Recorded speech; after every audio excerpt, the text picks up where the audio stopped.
በስመ ስላሴ በስመ አብ ወወልድ ወመንፈስ ቅዱስ አሐዱ አምላክ አሜን። ሰላም እግዚአብሔር አምላክ ምስ ኩላትኩም ይኹን። ስትራ እግዚአብሔር አምላክ ከመይ ውዒልኩም? አነ እግዚአብሔር ይመስገን። ክብሪ ስፋሕ መድኃኔዓለም አቦይ ከምቲ ኣነ ጽቡቕ ዝወዓልክዎ ድማ ጽቡቕ ውዒልኩም ክትኮኑ ናይ ኩሉ ግዜ ተስፋይን ትምኒተይን እዩ አሜን። ስንክሳር ዘወርሃ ታሕሳስ ዕለት 10 ስንክሳር ድሰምዕ ዘንብብ ፍቕር ጎይታ ኣብ ልቡ ይዕንብብ ሓለዋን ጸሎትን ናይ ቅዱሳን ደማ ይረክብ ዝክረ ጻድቅ ለዓለም የሉ ዝኽሪ ናይ ጻድቅ ንዓለም ይዝነብር ካብ ኩሉ ክፉእ ዘበለ ክድሕኑ ንቅዱሳን ተማሕፀኑ አሜን። ድንግል ማርያም አደይ ልሳን ኮንኒ። በስመ አብ ወወልድ ወመንፈስ ቅዱስ አሐዱ አምላክ አሜን። እንኳዕ ናብ ቅዱሳን ሊቃውንቲ አባ ኒቆላዎስን አባ ሳዊሮስን ቅድስቲ ሱርሲትን ዓመታዊ በዓል ብሰላም ኣብፅሐና ኣብፅሐኩም አሜን። ቅድስቲ ሱርሲት እዛ ቅድስቲ ካብ ሃገረ ቁስጥንጥንያ ብጣዕሚ ካብ ዝኸበሩ ወገናት ንዝኾኑ ንሓደ ጓሉ እያ። ናብ ሓደ ዝኸበረ ሰብ ኣብ ዝተሓፀየት ግዜ ድማ ንኣቦኣ ኣቦይ ኣቐዲመ ናብ ቤተ መቕደስ ከይደ ክሰግድ ፍቐደለይ ምስ ተመለስኩ እግዚአብሔር ከም ዝፈቐዶ ይኹን በለቶ። ኣቦኣ ድማ ኣቐዲምኪ ናብ በዓል ቤት ክእተዊ መርዓኺ ምስ ተፈጸመ ምስኡ ናብ ዝፈተኽዮ ከድኪ መብፃዕኺ ትፍፅሚ በላ። ንሳ ድማ መሊሳ ብድንግልናይ ከለኹ ናብታ ዝኸበረት ቦታ ከይደ ክጽልን እግዚአብሔር ቃል ስለ ዝኣተኹ ቃለይ እንተሓስየ ፈጣሪ ብኣይ ክቁጣዕ እዩ ምስ በለቶ ኣቦኣ ምስቶም ዘገልግልዋ ኣወዳትን ኣዋልድን ዓሽከራት ንምጽዋት ክትህቦ ድማ ንምጽዋት ዝኾና ድማ 300 ናይ ወርቂ ዲናር ሂቡ ለኣኻ። ቅድስቲ ሱርሲት ድማ ኣብኡ ኣብ ዝበፅሐት ግዜ ነተን ዝኸበራ ኩለን ቦታታት እናዞረት ተሳለመት። ናብ ናይ ግብፃውያን ገዳም ኣብ ዝበፅሐት ግዜ ድማ ሓደ ኣረጋዊ መነኮሴ እማቕ ለቢሱ ረኸበቶም እሞ ኩሉ ናይ ልቢ ሓሳብ ማለት ክትምንኩስ ከም ዝትደሊር ነገረቶ።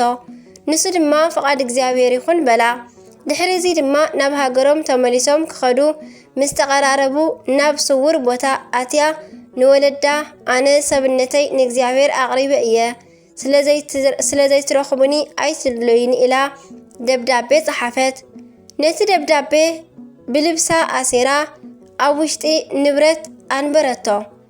ሰባት ድማ ምስኣቶም ብሓንሳብ እትኸይድ መሲልዎም ንብረት ጽዒኖም ምስ ቀደምዋ ንሓደ ኣገልጋሊ ሒዛ ኣስረፈቶ እሞ ናብ ጎለጎታ ኣትየ ክጽሊ እደሊ ኣለኹ ኢላ ምስጢራ ኩሉ ነገረቶ። ድሕሪ እዚ ናብቲ ሽማግለ መነኩሴ ተመሊሳ ዝሓዘቶ 30 ናይ ዲናር ወርቂ ንድኻታትን ጸሞም ንዝሓደሩን ከም ዝምጽውቶ ሂባ መታን ከመንኩሳ ለመነቶ።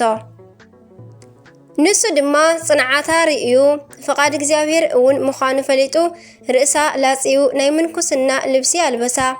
ንሳ ድማ እግዚአብሔር ናብ ዝፈቐደላ ናብ ሓንቲ በዓቲ ኸይዳ ኣብኡ ብዓብይ ተጋድሎ ምንባር ጀመረት። ኣብቲ ግዜ ዕድሚኣ ገና 12 ዓመት እኳ እንተነበረ ገጽ ሰብ ከይረኣየት ኣብቲ ውሽጢ በዓቲ ን27 ዓመታት ብተጋድሎ ነበረት። ቃህራ ኣብ ዝበሃል ሃገር ብስራሕ ገድሊ ዝነብር ስላስ ዝበሃል መነኮስ ነበረ። ኣብ በዓቲ ቀድሞን ዝነብር ሓደ መሓዛ መነኮስ ስለ ዘለዎ ፋሲካ ኣብ ዝበፅሐ ግዜ ንዕኡ በፂሑ በረከት ንምቕባል ከደሞ ምስ ከደ ድማ ስለ ዘይረኸቦ ንዕኡ ንምድላይ ካብ ጎቦ ናብ ጎቦ ዞረ። ኣብኡ ድማ ኣሰር ናይ እግሪ ረኺቡ ነቲ ኣሰር ተኸቲሉ ብምኻድ ኣብቲ መእተዊ ምስ በፅሐ ኦ ቅዱስ ናይ እግዚአብሔር ባረኸኒ በለ። ኣብቲ ውሽጢ ዘሎ ድምፂ ንስሙ ፀዊዑ ኦ ስላስ ንስኻ ካህን ስለ ዝኾንካ ክትባረኸኒ እዩ ዝግባእ በለ። ሲላስ ድማ ናብቲ ውሽጢ ምስ ኣተወ ንቅድስቲ ሱርሲት ረኸባ። ንሳ ድማ ንኩሉ ምስጢራ ብዝርዝር ነገረቶ። ሽዑ ንሽዑ ድማ ብሰላም ዓረፈት። ሲላስ እውን ኣብታ ውሽጢ በዓቲ ብኽብሪ ገኒዙ ቀበራ። ገድላ ድማ ፀሓፈላ። በረኸት ናይ ቅድስቲ ኣዴና ሱርሲት ይሕደረና አሜን። ከምኡ እውን ኣባ ጥዋሽ እዚ ቅዱስ ካብ ንእስነቱ ጀሚሩ ድንግል ብምዃን ብምንኩስና ብዓብይ ተጋድሎ ዝነበረ እዩ። ካብ ዕለታት ሓደ መዓልቲ ድማ ናብ እስክንድርያ እንዳተጓዓዘ ኣብ መንገዲ ሓንቲ ኣይሁዳዊት ጓል ከተልቅስ ረኸባ እሞ እንታይ ከም ዝኾነት እውን ሓተታ። ንሳ ድማ ክርስቲያን ምዃን ይደሊ ነይረ በለቶ። ኣባ ጥዋሽ ናይ ነፍሱ ጥቕሚ ሓሲቡ ክገድፋ ደልዩ ነበረ። ግን እታ ጓል ምድሓን እንዳደለየት እንተገዲፍዋ ኣብ ቅድሚ እግዚኣብሔር ዓብይ በደል ከይኾኖ ምስኡ ወሲዱ ናብ ናይ ክርስትና ጥምቀት ኣጥመቓ። ድሕሪኡ ኣባ ጥዋሽ ምስታ ጓል ኮይኑ ኣብ ፈቐዶ ቦታ ዕዳጋ እንዳዘሩ ንነዳያን ክምጽቱ ጀመሩ። ናይ እስክንድርያ መነኮሳት ድማ እዛ ጓል ሰበይቱ እያ ኢሎም ብምሕሳቦም ተሰኻኸሉ።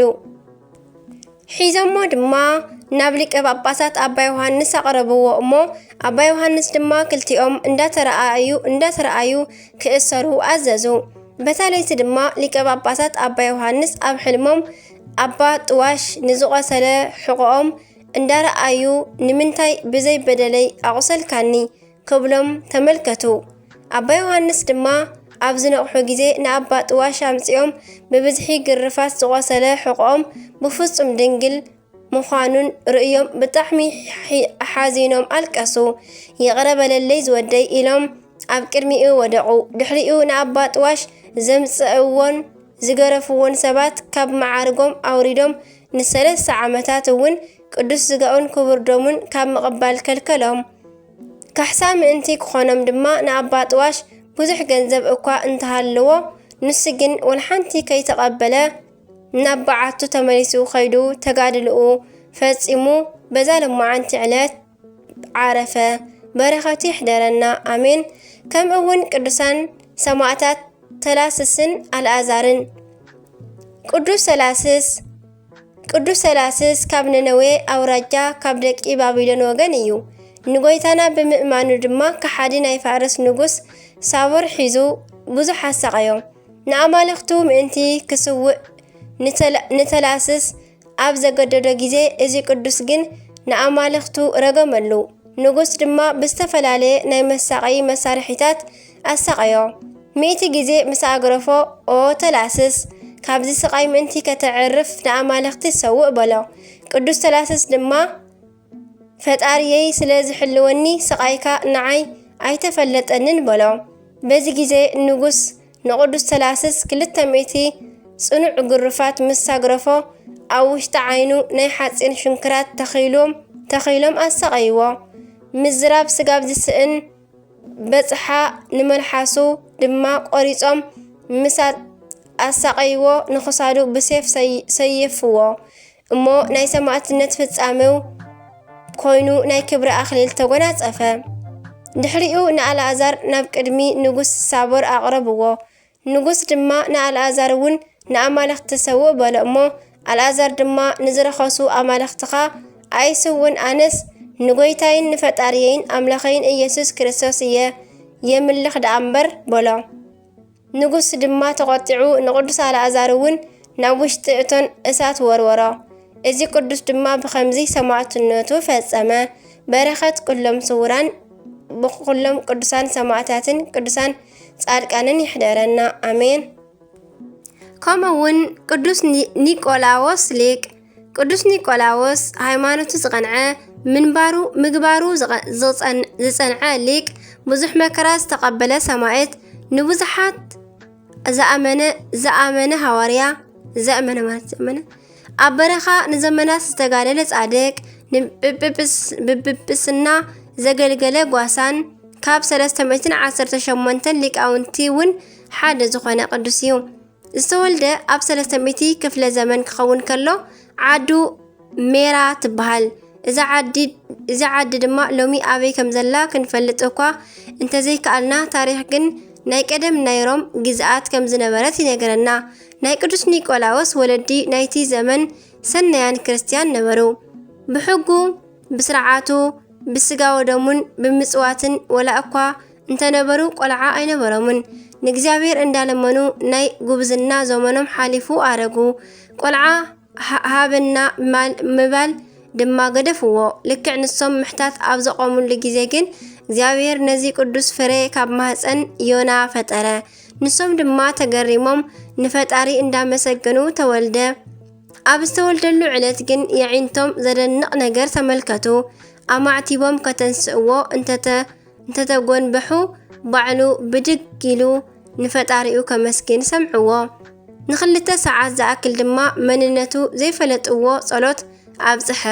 መቸም ናይ ዕለት ህፃን ነዚ ምግባሩ ብጣዕሚ ዘደንቕ እዩ። ድሕሪኡ እውን ናይ ህፃን ቅዱስ ኒቆላዎስ ኣገራሚ ነገራት ቀጸሉ። ንኣብነት ኣብ ምጽዋት፣ ኣብ ኣጽዋማት፣ ኣብ ረቡዕን ዓርብን ዕለታት ሰዓት 9 እንተዘይኮይኑ ናይ ኣዲኡ ጡብ ኣይቀምስን ነበረ። ኩሉ ግዜ ድማ ወላ ዝበዝሐ በዚሑ እንተፈሰሰ ናይ ኣዲኡ ናይ ጸጋማይ ጡብ ኣይጠቡን ነበረ። ኩሉ ግዜ ዝጠቡ ዝነበረ ብየማነቲ ሸነኽ ንዝነበረት ጡብ ናይ ኣዲኡ ነበረ። ብኸምዚ ዝበለ ኣተዓባብያ ቅዱስ ኒቆላዎስ ዓበየ። ንሱ መንእሰይ ኣብ ዝኾነ ግዜ ኣረጋውያን ወለዱ ብዙሕ ሃብቲ 400 ናይ ዲናር ወርቅን ዲናርን ዝኣመሰለ ገዲፎምሉ ዓረፉ። ንስ ግን ንኹሉ ገዲፍዎ ኣብ 16 ዓመቱ ናብ በረኻ ኣተወ። ኣብኡ ድማ ክጸውምን ክጽልን ክሰግድን ዝረኣዩ ኩሎም ኣበው ይግረሙ ነበሩ። ክሰርሕን ክእዘዝን ክሰግድን እንከሎ ከም መንኮራኩር ፈጣን ነበረ። ብህፃን ኣካሉ ነዚ ምግባሩ ብርግጽ የደንቕ እዩ። ዝቐንዐ ናይ ሃይማኖት ትምህርቲ ቀልጢፉ ብምውዳኡ ገና ኣብ 19 ዓመቱ ቅሽና ተሸምዎ። ቅሽና ምስ ተሸመ ተጋድልኡን ኣገልግሎቱን ኣስፋሕፈሐ። ካብ ዘለዎ ገዳም እናተለዓለ ንብዙሓት ኣከባቢታት ብስብከት የብጽሕ ነበረ። ኣብ ግዜ ወገን ኣገልግሎቱ ብዙሕ ተኣምራት እናሰርሐ ብፍላይ ሓደ መዓልቲ ንህዝቢ ኣከባቢ ናይ አንድን ውሑድ ህብስቲ ከም ፈጣሪኡ ኣበርኪቱ ኣብልዐ። ዝተረፈ ብዙሕ መሶብ ተለዓለ። ጎይታና ብኣይ ዝኣምን ኣነ ዝሰርሖ ንሱ ድማ ክሰርሖ እዩ ኢሉ እዩሞ። ብዝተረፈ ድማ ፈዋሲ ድውያን መንስኤ ምውታን ኮይኑ ዘመናት ኣሕለፈ። ሓደ መዓልቲ ግን ኣባዓቱ እንከሎ ናይ ሓደ ሰብን ናይ 4 ኣዋልድ ደቁን ነፍሲ ክጠፍእ ምዃኑ ይፍለጦ እሞ። እዚ ድማ ኣብ ቀራቦ ዘላ ከተማ ዝነብር ሓደ በዓል ጸጋ ሃብቱ ተወዲእዎ ስለ ዝተሸገረ ንሰይጣን ክፉእ ምእንቲ ክሰርሕ ሕሹኽ በሎ። እንሆ እዚ ሰብኣይ ድማ ን4 ኣዋልድ ደቁ 4 ቤት ቀሪቡ ብዝሙት ክሸጠን ተዳለወ። ነዚ ብጸጋ ዝፈለጦ ቅዱስ ኒቆላዎስ ድማ ካብ ምግላጽ ምሕጋዝ ይቅድም ካብ ምግሳጽ ምሕጋዝ ይቅድም ኢሉ ወላ ሓደ ከይረኣዮ ወለዱ ካብ ዝገደፍሉ 400 ናይ ወርቂ ዲናር ነቲ 100 ከፊሉ ብለይቲ ኣብ ናይዚ ከባቢ ሰብኣይ ኣንፈት ኣቐሚጡሉ ተሰወረ። እዚ ሰብኣይ ድማ ተገሪሙ ናይ ሓጢኣት ሓሳቡ ገደፈ።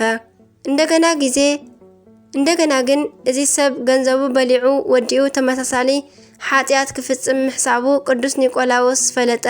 ሕጂ እውን ተሓቢኡ 100 ናይ ወርቂ ዲናር ኣቐመጠሉ። እዚ ነገር ንሳልሳይ ንራብዓይ ግዜ ተደገመ።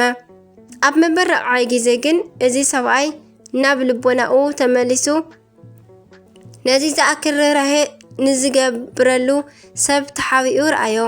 ብፍጥነት እንዳጎየ ድማ ኣብ ትሕቲ እግሪ ናይ ቅዱስ ኒቆላዎስ ወደቀ። ኣቦየ ንነፍሰይ ካብ እሳት ኣውፂእካያ ብሎ። ቅዱስ ኒቆላዎስ ድማ መሊሱ መኺሩ ነዚ ምስጢር ግን ንወላ ሓደ ከይዛረብ ነጊርዎ ተመለሰ። እዚ ሰብኣይ ድማ ድሕሪኡ ብርቱዕ ክርስቲያን ክኸውን ከኣለ። ንቅዱስ ኒቆላዎስ ግን ሓደ መዓልቲ ጎይታናን እመቤትናን ቅዱስ መልኣክን መጺኦም ህያብ ኣበርከትሉ። እቲ መልኣኽ ዙፋን ኣደ ብርሃን ናይ ክብሪ ልብሲ ክህቡ ከለው ጎይታ ድማ ወንጌሉ ሃቦ። ሽዑ ድማ ኣበው ናብ ዘለዎ በረኻ መጺኦም ናይ ሜራ ጳጳስ ምእንቲ ክኸውን ሸምዎ። ዝተሸመሉ ግዜ ዘመነ ሰማዕታት ስለ ዝነበረ ንናይ ሜራ ህዝቢ ኣጽኒዑ ንሰማዕትነት ብምብቃዕ ዓቢ ሓላፍነት ተዋጽኦ ገበረ። ነገር ግን ዜና ህይወቱ ብነገስታት ምስ ተሰምዐ ንፍርዲ ኣቕረብዎ። ስለ ክርስቶስ ምሂርካ ኢኻሞ ብዝብል ድማ ስቃይን ሞትን ተፈርዶ። ናብ ዓውደም ስምዕ ወይካ ናይ ሰማዕታት ኣደባባይ ወሲዶም ገረፍዎ፣ ብእሳት ኣቃጸልዎ። ደሙኡውን ኣፍሰሱ።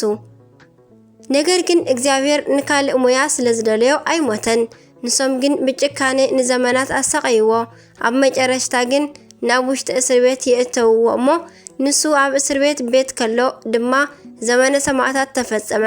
ቆስጠንጢኖስ ነገሰ። በዚ ግዜ ድማ ምእመናን ንቅዱስ ኣቦኦም ካብ እስራት ፈቲሖም ኣብ መንበሩ ኣንበርዎ። ን13 ዓመታት ድማ ንህዝቡ እንዳመርሐ ጸኒሑ። ኣርዮስ ኣብ ዝኸሓደ ግዜ ናብ ኒቅያ ምርሐ። ኣቡ ድማ ምስ ቅዱሳን ሊቃውንቲ 318 ተቆጸረ። ኣብ ቅድሚ ጉባኤ ድማ ተኣምራት ኣርአየ። ኣብ ኒቅያ ምስ ቅዱሳን ንኣርዮስ ኣወጊዙ ስርዓት ሰሪዑ መጻሕፍቲ ጽሒፉ ናብ ሃገሩ ተመልሰ። ኣብ መንበሩ ድማ 40 ዓመታት ምስ መልኦ ዓሪፉ በዛ ዕለት ለማዓንቲ ተቐብረ። በረኸቱ ይሕደረና ኣሜን። ኒቆላዎስ ማለት መዋኤ ህዝብ ንህዝቢ ዘሸንፍ ማለት እዩ። በረኸቱ ይሕደረና፣ ብጸሎቱ ይደግፈና ኣሜን። ከምኡውን ዓብይ ቅዱስ ሳዊሮስ። ቅዱስ ሳዊሮስ ኣብ 600 ክፍለ ዘመን መጀመርታ ኣከባቢ ካብ ሶርያ አንጾኪያ ዝተለዓለ ኣቦ እዩ።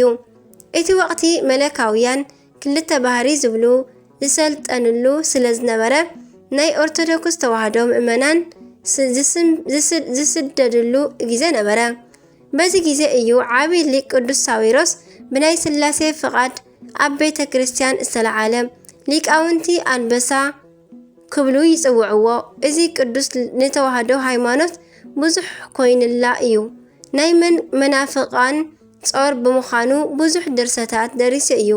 ንንጉስ ዮስጥያኖስ ከይተረፈ ብግልፂ ይግስጾ ስለ ዝነበረ ንጉስ ክቐትሎ ደለየ። ሃይማኖታ ዝቐንዐ ንግስቲ ታኦድራ ግን ነዚ ምስ ሰምዐት ለይቲ ናብዚ ሊቅ መጽያ በጃኻ ህደም በለቶ። ንሱ ግን ሞት ንዓይ ክብሪ እዩሞ ኣይከይድን ኣይሃድምን ክብል መለሰላ። ኣቦታት ኣኪባ ስለ ቤተ ክርስቲያን ክትብል ኢሎም ለሚኖም ናብ ግብፂ ኣፋነዎ። ንሱ እንዳኸደ ቀተልቱ ከሳድድዎ ጀመሩ። ወላ እኳ ኣብ መንገዲ እንታርከብዎ ተሰወሮም። ንብዙሕ መዓልታት ድማ ንሶም ከይረኣይዎ ምስኦም ተጓዓዘ። ንሶም ተስፋ ቆሪጾም ምስ ተመልሱ ግን ምድረ ግብፂ በጽሐ። ኣብ ምድሪ ግብፂ ድማ ናይ ጵጵስና ልብሱ ገዲፉ ናይ መነኮሳት ኣረጊት ልብሲ ለቢሱ ህዝብን መነኮሳትን መሃረን ኣጽንዐን። ኣብ ብዙሕ ቦታ ተኣምራት ሰርሐ። ኣቦታት መነኮሳት ድማ መንነቱ ኣብ ዝፈለጡ ግዜ ሰገድሉ። ዶርታኦስ ወይ ከዓ ዱራታኦስ ኣብ ናይ ዝበሃል ሓደ ሕያዋይ ሰብ ቤት ድማ ኣብ 600 ክፍለ ዘመን ፍርቂ ኣከባቢ ለካቲት 14 ዓረፈ። እዛ መዓልቲ ድማ ዕለተ ፍልሰቱ እያ። በዝለማዓንቲ ማለት እዩ። በረኸቱ ይሕደረና ኣሜን። በዝለማዓንቲ ብዙሓት ቅዱሳን በረኸቶም ይሕደረና። ታሕሳስ 10 ዝኽበሩ ዓመታዊ ናይ ቅዱሳን በዓላት ድማ ቅዱስ ኒቆላዎስ ሊቅ፣ ቅዱስ ኣባ ሳዊሮስ ዘአንጾኪያ፣ ቅድስቲ ሶርሲት ገዳማዊት፣ ቅዱስ ጥዋሽ ህጹ፣ ቅዱሳን ተላስስን አልዓዛርን። ወርሓዊ በዓላት ድማ ቅዱስ ናትናኤል ሐዋርያ፣ ቅዱስ ኒቆላዎስ ዘሃገረ ሜራ፣ አቡነ መልክዓ ክርስቶስ፣ ቅዱስ ያዕቆብ ሐዋርያ ወልደ እልፊዮስ፣ ቅድስቲ እሌኒ ንግስት፣ ቅዱስ ታላቁ ወይካ ዓብይ ቆስጠንጢኖስ ንቅድስቲ እሌኒ ወዳ፣ ቅዱስ ዕፀ መስቀል አሜን። በረኸቶም ይሕደረና፣ ብመስቀሉ ይባረኸና። ወርሓዊ በዓል እውን ናይ ቅዱስ መስቀል እዩ። ብመስቀሉ ይባረኸና አሜን። ዝወደቀ ዝነጠበ ኩሉ ካባናባ ካብ ቃል ዘንጠብክዎ ብኣፈ ቅዱሳን ትጓል መላእክት ይተዓርመለይ አሜን። አቡነ ዘበሰማያት ይትቀደስ ስምከ ትምጻእ መንግስትከ ወይኩን ፈቃድከ በከመ በሰማይ ከማሁ በምድር ሲሳየነ ዘለለ ዕለትነ ሀበነ ዮም ህድግ ለነ አበሳነ ወጀጋየነ ከመ ንሕነኒ ንህድግ ለዘአበሰለነ ኢታብአነ እግዚኦ ውስተ መንሱት አላ ድኅነነ ወባልሃነ እምኩሉ እኩይ እስመ ዚአከ ይእቲ መንግስት ኃይል ወስብሐት ለዓለመ ዓለም አሜን። በሰላመ ቅዱስ ገብርኤል መልአክ ኦ እግዝእትየ ማርያም ሰላም ለኪ ድንግል በሕሊናኪ ወድንግል በስጋኪ እመ እግዚአብሔር ጸባኦት ሰላም ለኪ ብሩክቲ አንቲ እምአንስት ወብሩክ ፍሬ ከርስኪ ተፈሥሒ ፍሥሕት ኦ ማርያም ምልዕተ ጸጋ ምልዕተ ውዳሴ ምልዕተ ሞገስ እግዚአብሔር ምስለኪ ሰአሊ ወጸሊ ምህረተ በእንቲአነ ምህረተ ምድረ አጋዚት ሀበ ፍቅር ወልድኪ ኢየሱስ ክርስቶስ ከመይ እስራኤልነ ኃጣዊነ ተማሂፀነ ተማፀነ ክዳንቺ አሜን። ወስብሐት ለእግዚአብሔር ወለወላዲቱ ድንግል ወለመስቀሉ ክቡር አሜን አሜን ለይኩን።